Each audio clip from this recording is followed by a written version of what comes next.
एक किसान था। वह एक बड़े से खेत में खेती किया करता था।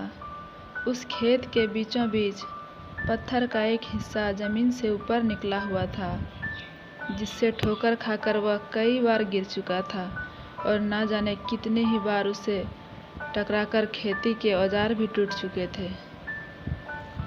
रोजाना की तरह आज भी वह सुबह सुबह खेती करने पहुंचा, पर जो सालों से होता आ रहा था वही हुआ। एक बार फिर किसान का हल पत्थर से टकराकर टूट गया।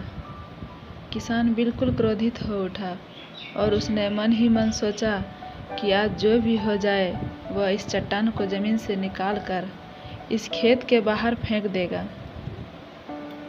वह तुरंत भागा और गांव से 4-5 लोगों को बुला लाया और सभी को लेकर वह उस पत्थर के पास पहुंचा।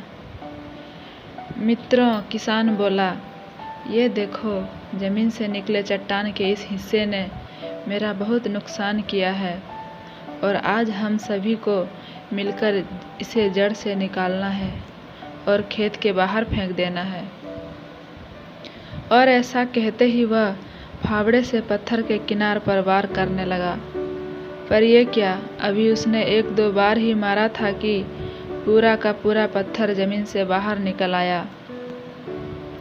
साथ खड़े लोग भी अचरज में पड़ गए और उन्हीं में से एक ने हंसते हुए पूछा, क्यों भाई, तुम तो कहते थे कि तुम्हारे खेत के बीच एक बड़ी सी चट्टान दबी हुई है, पर यह तो एक मामूली सा पत्थर निकला। किसान भी आश्चर्य में पड़ गया। सालों से जिसे वह एक भारी भरकम चट्टान समझ रहा था, दरअसल वह बस एक छोटा सा पत्थर था। उसे पछतावा हुआ कि काश उसने पहले ही इसे निकालने का प्रयास किया होता तो ना उसे इतना नुकसान उठाना पड़ता और ना ही दोस्तों के सामने उसका मजाक बनता।